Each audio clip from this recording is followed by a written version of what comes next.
Last Wednesday, U.S. Senators Mike Braun and Chris Coons, co-chairs of the Bipartisan Senate Climate Solutions Caucus, introduced the Trillion Trees and Natural Carbon Storage Act.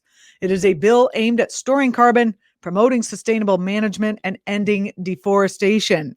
Nature-based climate proposals like this one reflect a growing acknowledgement by parts of the Republican Party that the climate crisis is a real, actual thing that doesn't just affect the poors. Not only that, but their own voters are in favor of legislation to address it, even though some of their voters are the poors. Similar proposals have faced criticism from environmentalists. Apparently, planting trees and still letting Exxon pump out the tar sands is not going to cut it. But legislation like this has a hopeful sign attached to it. The hope: congressional Republicans may now be willing to actually strike deals on climate with President-elect Joe Biden after he takes office next month. Just before the doomsday clock hits the hour.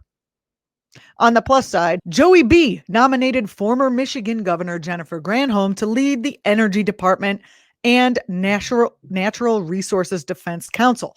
Also, Gina McCarthy was asked to serve as National Climate Advisor. This is good. Climate campaigners say Gina McCarthy is a proven climate advocate with experience to hit the ground running.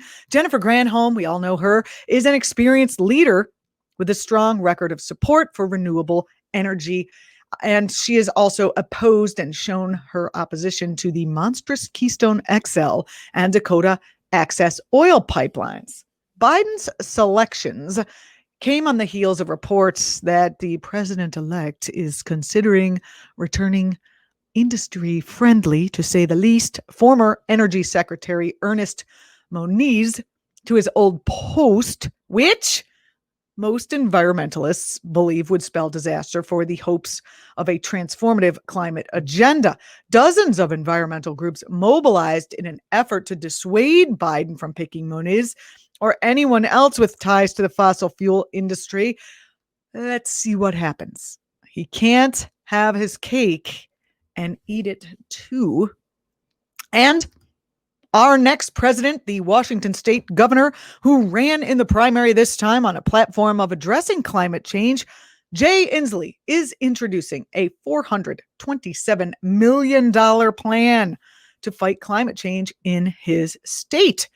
It focuses on greener vehicles and burning less carbon over the next 2 years. 2 years! Achievable. A goal that you can see happen. Inslee's climate plan includes $230 million for electrifying buses, ferries. They have a lot of ferries up there. It's not just like, a couple of ferries. No, a lot gets done by ferry. And new charging stations, by the way. They're going to electric up those. He says that's going to save the state $14 million in ferry operating costs. And also it will mitigate the noises harmful to the local orcas, which people absolutely love there for their own reasons, because orcas have their own value, but also a lot of people go there for tourism to see the orcas. And so it'd be good for tourism to not deafen and kill the orcas that live there. Each new electric ferry would create 560 new jobs, by the way, green jobs.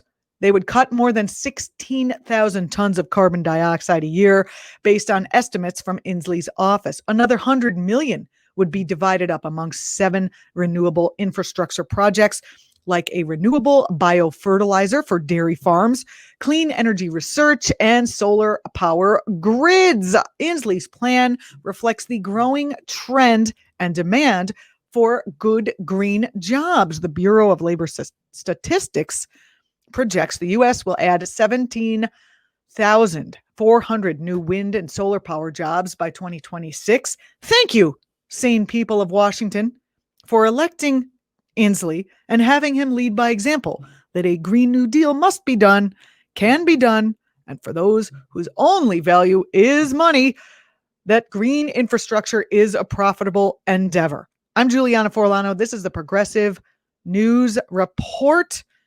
from Act TV. Thanks for watching. You can follow Act TV across platforms.